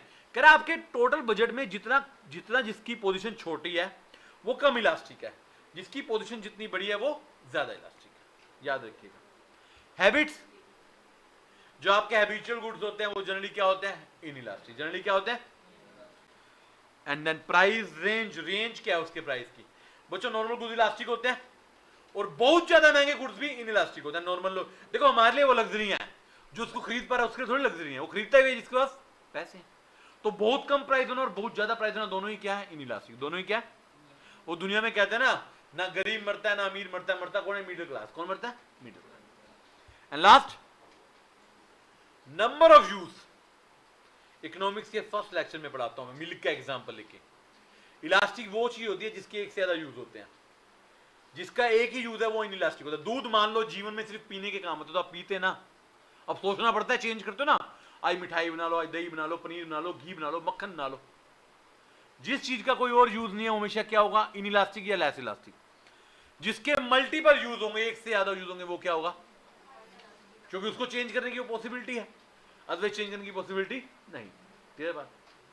ये 7 पॉइंट है जो इलास्टिसिटी ऑफ डिमांड, सप्लाई नहीं बोल रहा मैं, इलास्टिसिटी ऑफ डिमांड को इंपैक्ट करते हैं। इलास्टिसिटी का सेकंड पार्ट वेरी सिंपल है, ये भी याद करना सिंपल तरीके से। इनकम इलास्टिसिटी, बताओ क्या होगा आपके हिसाब से? ये क्या होगा बच्चों? इनकम इलास्टिसिटी यार simple, change in quantity demand due to change in income. Formula क्या होगा इसका? Percentage change in quantity demand divide by percentage change in income. Demand income को कैसे नोट करते हैं? वाई से। किसे करते हैं? तो फॉर्मूला सेम है बच्चे, फॉर्मूला माइनस नहीं लगाओ बस आगे। Delta Q by delta Y into Y by Q. हाँ इसमें ये याद रखना, नॉर्मल गुड्स में यही रहेगा, इंफीरियर में आगे माइनस लग जाएगा। क्यों? याद है आपको? इंफीरियर में रिलेशन क्या होता है? नेगेटिव। क्या होता है? उसका आंसर ऑटोमेटिकली माइनस ही आएगा, ध्यान रखिएगा। ये देखिए, ये याद रखना, पेपर में आता है कि नॉर्मल गुड्स की इनकम इलास्टिसिटी क्या होती है? पॉजिटिव। इंफीरियर की क्या होती है? नेगेटिव। इसकी बेटे 5 डिग्री है, इसके डायग्राम हमारे सिलेबस में नहीं है, ये याद करने। डिग्री याद कर लो इसकी भी। क्या क्या देखना है एक बारी? ग्रेटर देन 1 मतलब इलास्टिक, चेंज होगा क्वांटिटी का इनकम से ज्यादा होगा लग्जरी, इक्वल टू 1 बराबर होगा नॉर्मल, लेस देन 1 मगर ग्रेटर देन 0। देखो नया पॉइंट आ गया, लेस देन 1 मगर greater than 0। Necessity equal to 0, कोई चेंज नहीं होगा। नॉर्मल और इंफीरियर और नेसेसिटी के बीच में। और माइनस, आपका जो क्वेश्चन था इसमें माइनस आंसर आता है। यस, यहां पे माइनस आंसर आता है। इंफीरियर गुड्स में क्या आंसर आता है? माइनस। एक बार ये 5 डिग्री और डिमांड वाली 5 डिग्री में क्या फर्क है? उसमें माइनस नहीं था, इसमें माइनस, उसमें इंफिनिटी थी, इसमें इंफिनिटी नहीं है। समझ पा रहे हो बात को? सर क्या याद करना है हमने? आपने डिग्री याद करनी है, एग्जाम्पल याद करनी है, बस और कुछ नहीं। लास्ट इलास्टिसिटी है, जो लास्ट होते हुए भी लास्ट नहीं है। अब आपको इसका मतलब बाद में बताऊंगा। क्रॉस इलास्टिसिटी क्या? मान लो 2 गुड्स हैं, एक्स और वाई, रिलेटेड गुड्स है, तो change in quantity demand of X due to change in price of Y. एक के प्राइस की वजह से दूसरे की डिमांड में क्या फर्क आया? और आपको पता है रिलेटेड गुड्स 2 तरह के होते हैं, कॉम्प्लीमेंट्री और सब्स्टिट्यूट। फॉर्मूला देख लो क्या है, देखना फॉर्मूला एक बार बोलना। Percentage change in related goods, delta Q by delta P R into P R by Q. अब यहां पर ध्यान रखना, यहां पे आपको डिफरेंस बताने वाला हूं सब्स्टिट्यूट और कॉम्प्लीमेंट्री में। कॉम्प्लीमेंट्री का रिलेशन क्या होता है? डिमांड में बताया था नेगेटिव, तो इलास्टिसिटी भी क्या होगी? Negative, downward. सब्स्टिट्यूट में क्या होता है? पॉजिटिव, तो इलास्टिसिटी भी क्या होगी? पॉजिटिव। अपवर्ड स्लोपिंग कौन सी? अब यार मेरी चाय की बिजनेस है, आपका कॉफी का, आपका प्राइस बढ़ेगा तो आपकी डिमांड कम होगी, मेरी क्या होगी, मेरी बढ़ेगी ना, तो पॉजिटिव होगा। यहां पर थियोरेटिकली ये 3 बातें याद रखना। पहला, जो जितना स्ट्रॉन्ग सब्स्टिट्यूट होगा, ये क्वेश्चन आता है, सुन लो मेरी बात ध्यान से, दो प्रोडक्ट जितने ज्यादा स्ट्रॉन्ग सब्स्टिट्यूट होंगे उनकी इलास्टिसिटी उतनी ज्यादा पॉजिटिव होगी। दो प्रोडक्ट जितने वीक सब्स्टिट्यूट होंगे इलास्टिसिटी उतनी कम होगी पॉजिटिव लेकिन लेस पॉजिटिव। और परफेक्ट सब्स्टिट्यूट होंगे इलास्टिसिटी क्या होगी, इनफाइनाइट। वैसे मैं आपको चीज क्लियर कर दूं, रियलिटी में दुनिया में कोई परफेक्ट सब्स्टिट्यूट नहीं होता। हो सकता है आप चाय की जगह कॉफी पी सकते हो, मगर क्या चाय coffee same taste same satisfaction देती हैं? प्राइस की वजह से कर सकते हो आप, लेकिन होता तो नहीं है ना, या हो सकता है, नहीं हो सकता। दुनिया में दो चीजें कभी सेम सब्स्टिट्यूट नहीं। आपने बर्गर खाना था, पिज्जा खा लिया, पेट तो भर लिया, क्या बर्गर पिज्जा सेम फीलिंग देते हैं आपको? कोई चीज, ball pen gel pen same देते हैं फीलिंग? नहीं देते। पेप्सी कोक देते हैं? नहीं देते। बट थियोरेटिकली पूछा जा सकता है परफेक्ट सब्स्टिट्यूट क्या होंगे, इनफाइनाइट। क्या होंगे, इनफाइनाइट। अच्छा, दो चीजें अनरिलेटेड है, जैसे पेन और पेट्रोल, कोई लेन देन है तो उनके बीच इलास्टिसिटी होगी जीरो, बात ही खत्म, कुछ होना ही नहीं है। जिनका कोई रिलेशन नहीं वो इलास्टिसिटी कैसे क्रिएट करेंगे? कितनी इलास्टिसिटी बढ़ी आपने डिमांड की? 3। कौन कौन सी?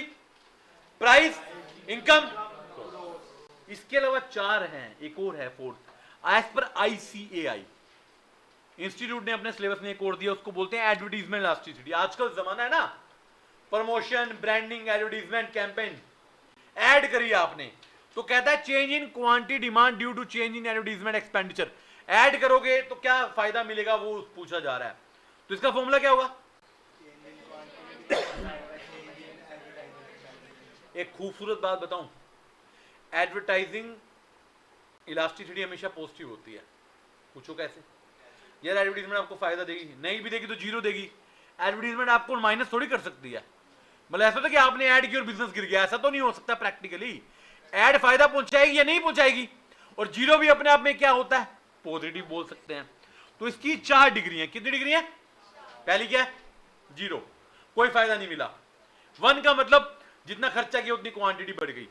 ग्रेटर देन 1 का मतलब जितना खर्चा किया क्वांटिटी उससे ज्यादा बढ़ गई। लेस देन 1 मगर ग्रेटर देन 0, क्वांटिटी बढ़ी मगर खर्चे से कम बढ़ी। चारों सिचुएशन में एक चीज कॉमन है, पूछो क्या? पॉजिटिविटी। ये क्वेश्चन पेपर में आ सकता है कि क्या कभी एडवर्टीजमेंट इलास्टिसिटी नेगेटिव हो सकती है? तो बच्चों आप जवाब देंगे नहीं, नहीं हो सकती। क्लियर है बात? यस और नो? नहीं, ठीक है, चलिए बताइए, कोई डाउट नहीं आता? क्वेश्चन है तो पूछिए, नहीं तो आगे बढ़े।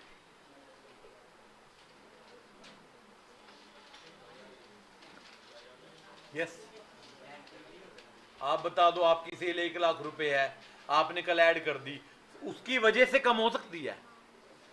हाँ, तो रिलेशन तो उसकी वजह से निकालना ना, नॉर्मली जो मर्जी हो उसकी वजह से चेक कर रहे हैं आप।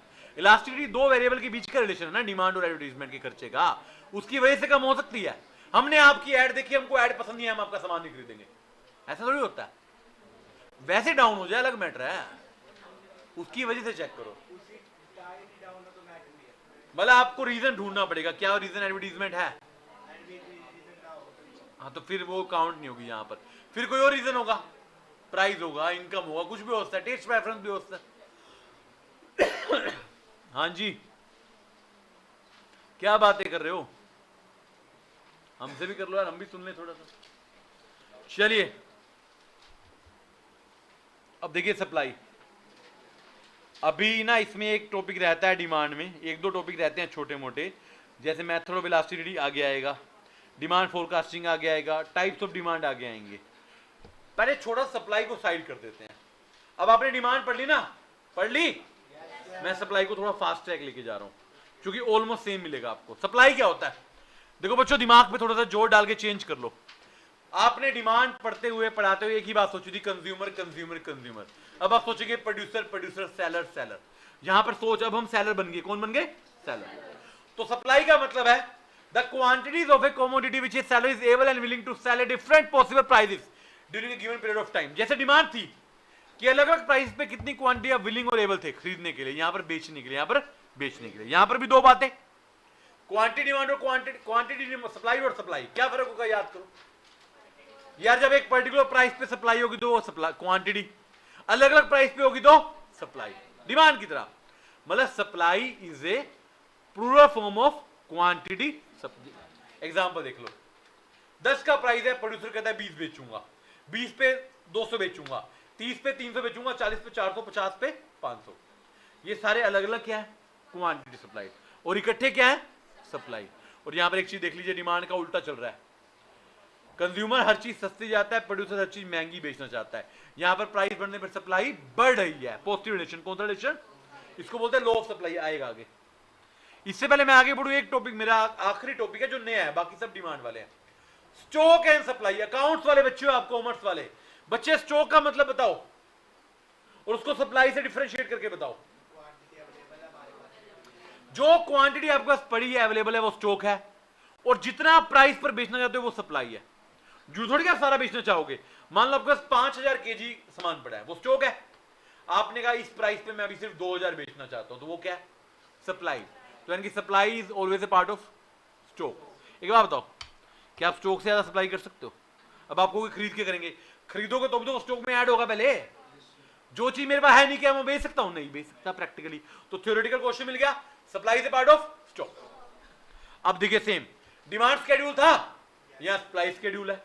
वो कितने थे, 2 थे, ये भी कितने हैं, 2, इंडिविजुअल और मार्केट। अगर एक सेलर की सप्लाई चेक करेंगे इंडिविजुअल है, पूरी मार्केट की चेक करेंगे वो मार्केट है।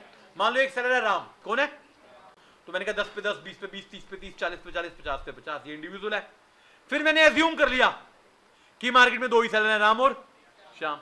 राम श्याम को मिला दूंगा तो क्या बन जाएगा, मार्केट। दोनों को टोटल करो, मार्केट बना लो, एजम्पशन लिखी, बात खत्म।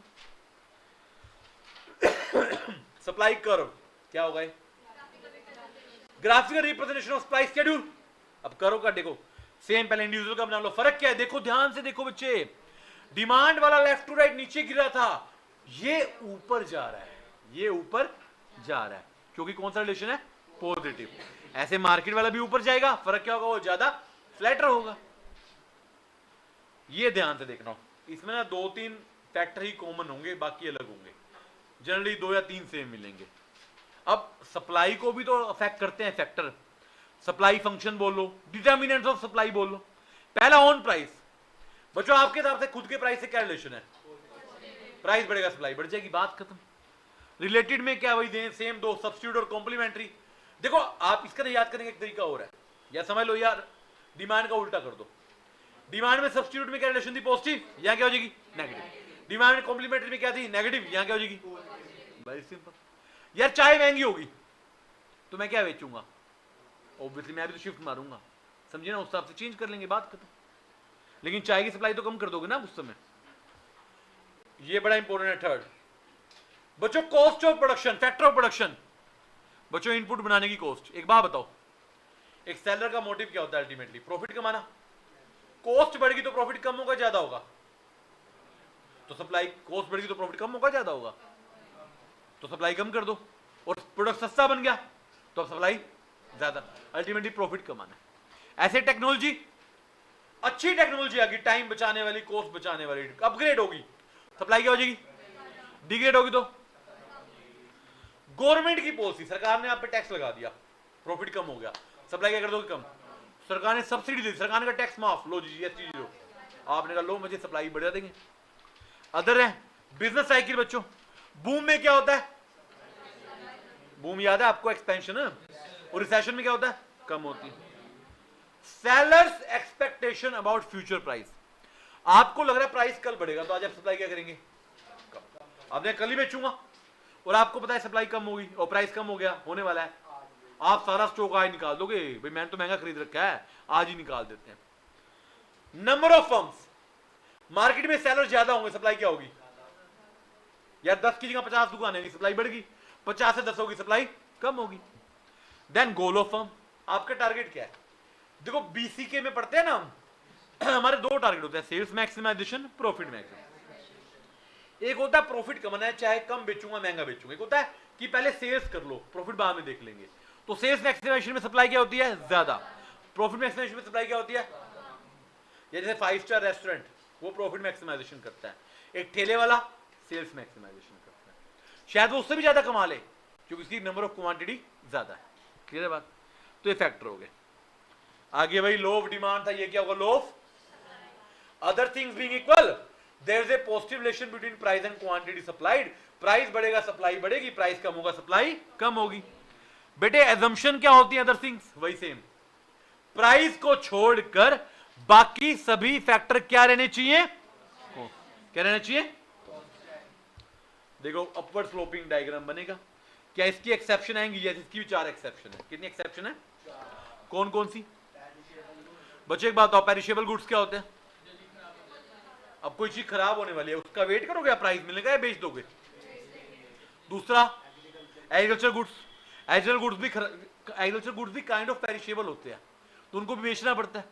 न्यूली लॉन्च गुड्स, कई बार ये भी होता है कि नया प्रोडक्ट अभी सस्ता बेचेंगे हम, जैसे जियो फ्री में बिका पहले, हमेशा नहीं होता है, कभी कभी होता है। कई बार उल्टा भी होता है, जैसे नया मोबाइल नया लैपटॉप आता है वो महंगा होता है उल्टा पहले, उल्टा भी होता है।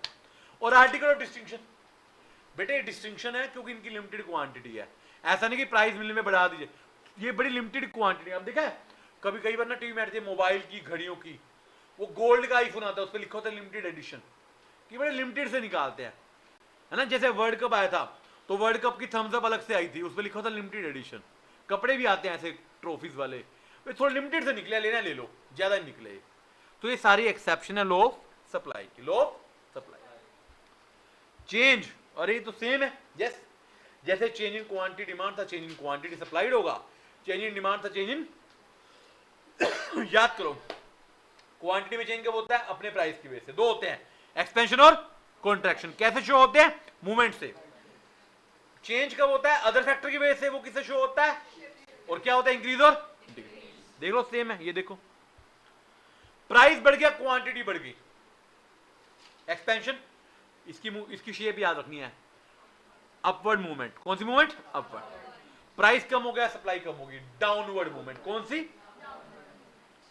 इंक्रीज इन सप्लाई, किसी वजह से, लाइक मान लो नंबर ऑफ फर्म्स बढ़ गई। फॉरवर्ड शिफ्ट, कौन सी शिफ्ट? ये मैंने गलत बना रखा है, इसको ठीक कर लेना। ये गलती से डिमांड का बना दिया, सप्लाई का बनाना है अपने यहाँ पे, याद रखना है, ऐसे बनेगा, राइट। ऐसे ही कॉन्ट्रैक्शन का बनेगा, उसका सॉरी डिक्रीज का बनेगा, सप्लाई का। डन है। अब इलास्टिसिटी, यहां पर एक खुशखबरी दे दूं आपको, थोड़ी खुशी होगी। जैसे इलास्टिसिटी ऑफ डिमांड के बड़े सारे टाइप्स, इनका एक ही है प्राइस, तो टॉपिक कम हो जाता है यहाँ पे, बच्चे खुश हो जाते हैं ना। यहाँ पे प्राइस इनकम क्रॉस नहीं होता, सिर्फ क्या होता है? आप मुझे बताओ बच्चों, प्राइस इलास्टिसिटी ऑफ सप्लाई आपके हिसाब से क्या होगी? इतना तो पढ़ बैठे हो आप। Change in quantity supplied due to change in price, percentage in quantity supply divide by percentage in price. Same formula, same formula, delta Q by delta P into P by, but आगे minus का sign नहीं है क्योंकि positive relation है ना। कौन सा relation है? पॉजिटिव। इसकी भी वही 5 डिग्री है। पहली क्या होगी? 0, मतलब परफेक्टली इलास्टिक, कोई चेंज नहीं आएगा। शेप क्या होगी? Vertical straight line parallel to Y axis. Less than 1 change होगा, कम होगा, upward sloping starting from X axis, starting from X axis. Equal to 1 unitary elastic change equal होगा starting from origin. Greater than 1 same upward sloping starting from Y axis. नहीं, ये फर्क है, देखो यहां पे 3 बातें समझना। तीनों अपवर्ड स्लोपिंग है। जब लेस देन 1 है तो वो एक्स एक्सिस से शुरू होती है, 1 वाली 0 से शुरू होती है, और ग्रेटर देन 1 वाई एक्सिस से शुरू होती है। ये शेप याद रखनी है और कुछ नहीं करना आपने। और इन्फिनिटी मतलब बहुत बड़ा चेंज आएगा, और इसकी शेप क्या आएगी?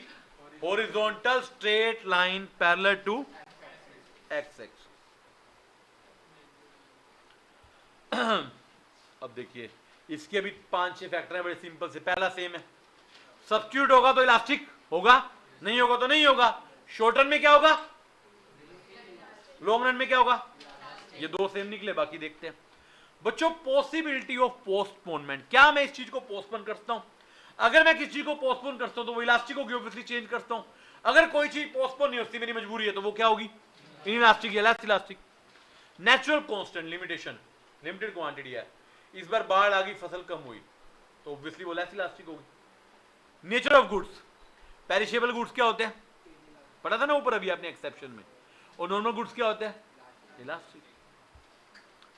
चलिए अब सप्लाई, एक इंटरेस्टिंग बात आपको बताऊं, सप्लाई बस इतनी सी है, सप्लाई बीच में आई और समाप्त होगी। अब मैं वापस इलास्टिसिटी ऑफ डिमांड पे आ गया हूं। मैं आप ज्यादा टेंशन लीजिए, मैं टॉपिक बताया तो मेथड ऑफ इलास्टिसिटी रह गया। ऐसे बच्चे बेचारे प्रेशर में आ रहे हैं।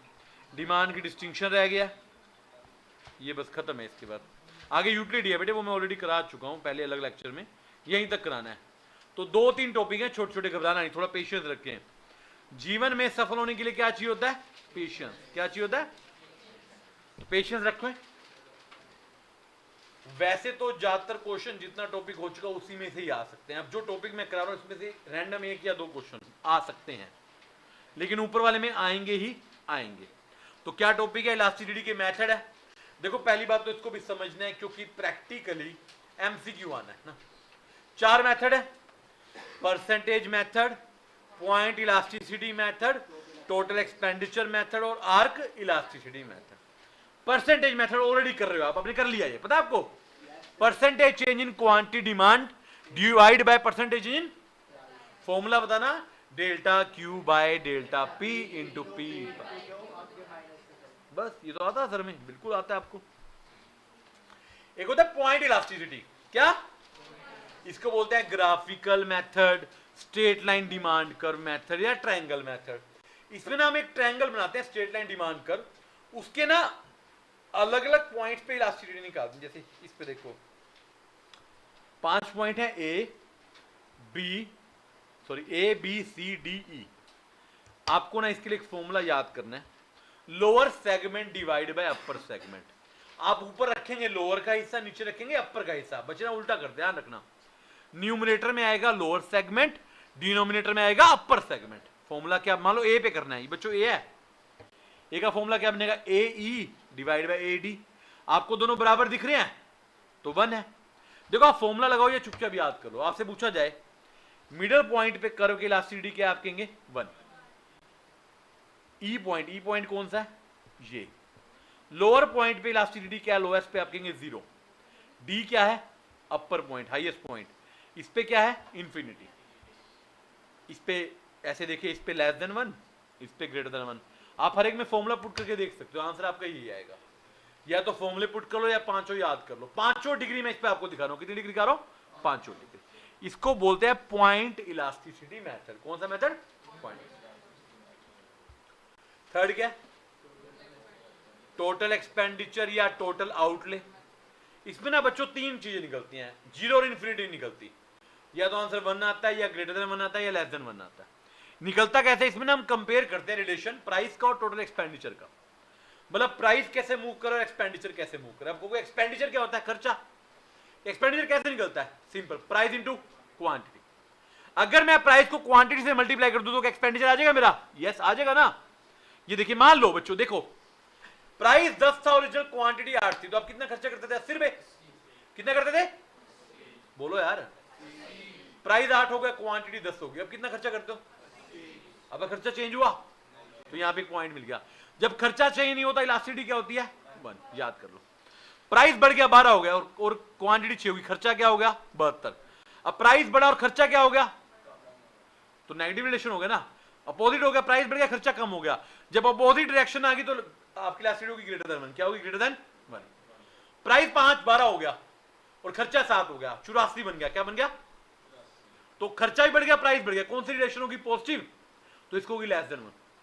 अब समझिए दोबारा, आपने एक तरफ प्राइस देखना, एक तरफ टोटल एक्सपेंडिचर। अगर कोई चेंज नहीं आया तो 1। अगर दोनों में अपोजिट चेंज हो गया, अपोजिट का मतलब एक बढ़ गया दूसरा कम हो गया, एक कम हो गया दूसरा बढ़ गया, तो ग्रेटर देन 1। और दोनों बढ़ गए या दोनों कम हो गए तो लेस देन 1। यानी कि क्या कहना चाहता हूं मैं, ये देखो सामने लिखा हुआ है, अगर टोटल एक्सपेंडिचर में कोई चेंज नहीं आएगा तो इलास्टिसिटी 1। अगर दोनों सेम डायरेक्शन में मूव करेंगे, मतलब एक बढ़ा दूसरा बढ़ा, एक कम हुआ दूसरा कम हुआ, तो लेस देन 1।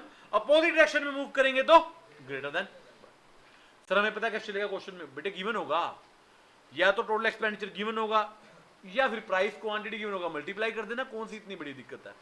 क्लियर है ना बात? बस ये करना है आपने। लास्ट मेथड है बच्चों आपका आर्क इलास्टिसिटी।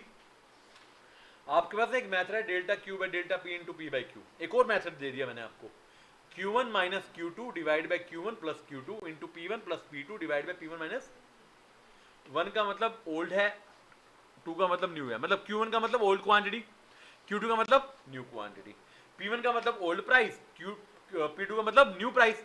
और आपको क्वेश्चन में सारा कुछ गिवन होता है। अगर क्वेश्चन आपको कोई आर्क इलास्टिसिटी निकालो तो ये फॉर्मूला पुट कर देना, आंसर आपका निकल कर आ जाएगा। सिंपल। क्लियर है बात? ये डेटा सेम है आपका जो उसमें होता है, उसमें आप क्या करते हो, उसमें आप डेल्टा क्यू डेल्टा पी निकालते हो ना, इसमें आपको नहीं निकालने, सिंपल सी बात है, बस ये करना है आपने। कर पाओगे नहीं कर पाओगे फॉर्मूला? एक बार जोर से सारे फॉर्मूला बोल दे मेरे सामने।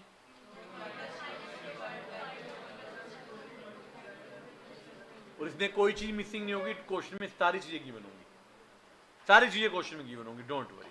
सिंपल पुट करना और आंसर निकालना, एक नंबर आपका पक्का। चलिए, क्लियर? क्लियर? दिमाग, हाँ जी, इसके लिए माइनस साइन की आवश्यकता नहीं पड़ेगी, ऐसे ही आंसर आ जाएगा इसका।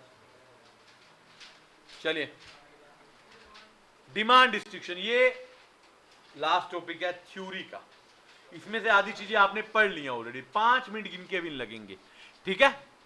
ठीक है, बोलो, थोड़ा जोश दिखाओ। डिमांड एक होता है प्रोड्यूसर गुड्स, एक होते हैं ये आते हैं, आपको ये तो मैं बताऊंगा ना दोबारा, आते हैं ना, कल बताए होंगे कभी। एक होता है ड्यूरेबल, एक होते हैं ड्यूरेबल, जिनको आप एक से ज्यादा बार यूज करते हैं। आपके घर पे टीवी, एसी, वॉशिंग मशीन है, एक बार चलती है नहीं यार, रोज चलाते हैं। एक होते हैं नॉन ड्यूरेबल, ब्रेड आया मैंने खा लिया खत्म हो गया, चॉकलेट आई मैंने खा ली, पेन, अब आपको पेन 10 दिन चलता है, बेटे 10 दिन चलता है लेकिन बार बार नहीं चलता, वो एक ही बार चलता है, मानो ना उसको, समझ रहे बात को? खाने पीने की चीजें नॉर्मली नॉन ड्यूरेबल होती हैं, बाकी सब ड्यूरेबल होते हैं। अगला देखो, बड़ा इंपोर्टेंट, इसके ऊपर क्वेश्चन आता है। एक होती है डिराइव डिमांड, एक होती है ऑटोनोमस। पहले तो ऑटोनोमस सुन लो, आर्बिट्रेरी, कि अपनी मर्जी से डिमांड होती है, ऐसे जनरली ऐसा नहीं होता। एक होती है डिराइव्ड, कि किसी एक चीज की वजह से दूसरी डिमांड निकल, जैसे कॉम्प्लीमेंट्री। इसका ना आपके आईसीए की बुक में एक क्वेश्चन है, आपने मकान बनाना और उसके लिए आपने ईंटें खरीदी, ब्रिक खरीदी, तो ब्रिक खरीदना कौन सी डिमांड है? डिराइव्ड, क्योंकि मेन डिमांड आपकी कहती है मकान, मकान के लिए ईंट, सीमेंट, रेता, बजरी खरीदते हैं ना, तो इसको बोलते हैं डिराइव्ड। मैंने जैसे फ्यूल खरीदा, मैंने पेट्रोल खरीदा, क्यों खरीदा? ओबियसली पीना थोड़ी था, गाड़ी में डाला होगा कहीं, तो डिराइव डिमांड है। कौन सी है? यहां पे एक और क्वेश्चन आ गया कि कॉम्प्लीमेंट्री गुड्स की डिमांड क्या होती है? Derive demand, right?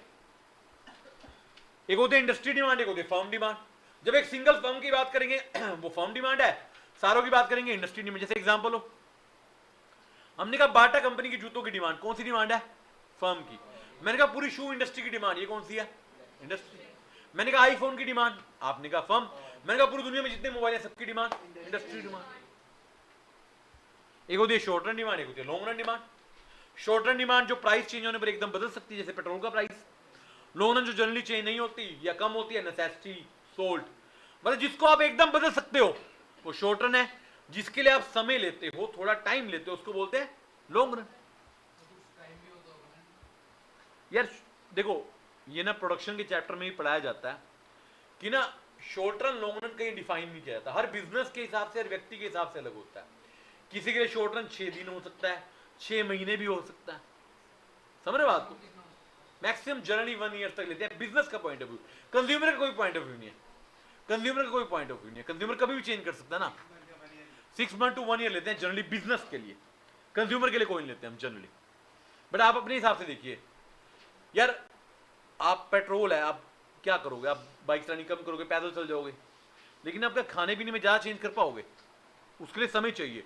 आप कोई ऑल्टरनेट ढूंढोगे, सारा लोग जाएंगे कि मैं रोटी की जगह क्या खाऊं, है ना, नमक की जगह क्या खाऊं, बड़ा मुश्किल काम है। पेट्रोल का तो ऑल्टरनेट है, बस से चले जाओ, कुछ तो बचा सकते हो, वो सारी बात, राइट? चलिए, डिमांड फोरकास्टिंग चैप्टर खत्म हो रहा है, इसके बाद टेंशन ना ले। डिमांड फोरकास्टिंग होता है बच्चों आर्ट और science of forecasting the demand, future demand को प्रिडिक्ट करना। देखो, एक बिजनेसमैन है तभी सक्सेसफुल अगर ये अंदाजा लगा सके कि फ्यूचर में कितनी डिमांड होने वाली है, और ये पास्ट के पैटर्न पे डिपेंड करता है ना। आपकी पिछले 20 दिन की सेल आपको बताती ना कि क्या होगा। देखिए, प्रिडिक्शन हमेशा पास्ट पे डिपेंड करती है बेटे, पास्ट पे डिपेंड करती है। वो मैं आपको अगला पॉइंट बता रहा हूं कि प्रिडिक्शन है वो 100% करेक्ट होगी जरूरी भी नहीं है। दुनिया में ज्यादातर प्रिडिक्शन लोग, यार साइंटिस्ट कहते हैं रात को बारिश होगी, बारिश नहीं होती, ये तो एजम्पशन ही होती है, प्रिडिक्शन ही होती है। बट बिजनेस को अंदाजा लगाना पड़ता है ना। यार नवरात्रे चल रहे हैं, आपके 4 दिन से कस्टमर कम आ रहे हैं, आज भी नवरात्र, तो आप खाना कम बनाओगे ना, पैटर्न है वो अलग बात है। आज कस्टमर ज्यादा आ गए तो वो अलग बात है, बट आपको फोरकास्ट करनी है। इसके फायदे क्या हैं? देखो सिंपल, इस पे ना क्वेश्चन आएगा तो गलती से एक क्वेश्चन आएगा, ज्यादा क्वेश्चन नहीं दिखेंगे आपको। Production planning, sale planning, business control, inventory कितनी रखनी है, ये सारी बातें, इन्वेस्टमेंट कितनी करनी है, ये सारी बातें। बट डिमांड फोरकास्ट के मेरे को टाइप देखने हैं, दो तरीके के हैं, एक टाइम वाले और एक लेवल वाले। टाइम क्या होता है? सेम वही, short run long run. Less than 1 year short run है, 2 से 5 साल लॉन्ग रन है। बेस्ड ऑन लेवल इंडस्ट्री का और फर्म का। फर्म की निकालूंगा तो मैंने खाली अपनी कंपनी की निकाली तो फर्म लेवल है, पूरी इंडस्ट्री की निकाली तो इंडस्ट्री लेवल है। और इसके भी कुछ फैक्टर हैं, ये आप पढ़ सकते हो बच्चे, ऑलरेडी कर रखे हैं हमने, इसको रीड कर लेना। मेथड इसके सिर्फ रीड करने हैं बुक में से, कोई डिटेल में नहीं जाना, मैं पहले क्लैरिफाई कर रहा हूँ, कोई जरूरत नहीं है इतने ज़्यादा। 6 मेथड है इनके, इसके जो क्वेश्चन आपको ब्रह्मास्त्र में या आईसीआई में मिले सिर्फ वही पढ़ लेना, और 2-4 ही मिलेंगे। मेथड के नाम पढ़ लो, क्या होता है? Survey method. हम ना सबके पास जाके सर्वे करते हैं, आपको क्या अच्छा लगता है, क्या हमारा प्रोडक्ट अच्छा लगता है। कलेक्टिव ओपिनियन, हम 10-20 लोगों को इकट्ठे बुला के उनसे पूछ लेते हैं। एक्सपर्ट ओपिनियन, आपको पता है मार्केट में एक्सपर्ट भी होते हैं, वो बताते हैं किसका प्रोडक्ट चलेगा किसका नहीं चलेगा। स्टैटिस्टिकल डेटा देख लेते हैं, हमारी सेल कितनी, पड़ोसी की कितनी। कंट्रोल एक्सपेरिमेंट, हम ना कुछ एक्सपेरिमेंट करते हैं, लोगों ना फ्री में प्रोडक्ट बेच के चेक। अब देखिए मूवी रिलीज करने से पहले ना वो थोड़े बहुत लोगों ना फ्री में मूवी दिखा देते हैं कि अच्छी लगी नहीं लगी, उसको बोलते हैं कंट्रोल एक्सपेरिमेंट। और लास्ट क्या होता है? बैरोमेट्रिक, मशीन के द्वारा डाटा कलेक्ट करते हैं, सिंपल, और कुछ नहीं करना इसमें से। हाँ करीब हो गया। हाँ, चैप्टर यहाँ पर समाप्त होता है। अब पहले मैं कुछ बातें चैप्टर समाप्त करने से पहले, चैप्टर पूरा इंपॉर्टेंट है, मगर जो सबसे ज्यादा इंपॉर्टेंट टॉपिक है, इलास्टिसिटी पे न्यूमेरिकल क्वेश्चन आता है, डिमांड डिटर्मिनेंट्स, सप्लाई के determinants, change in demand, change in supply, ये काफी इंपॉर्टेंट है। बाकी आने को कुछ भी आता है, मगर इनमें से आएगा ही आएगा। क्लियर है? चैप्टर यहां पर होता है समाप्त।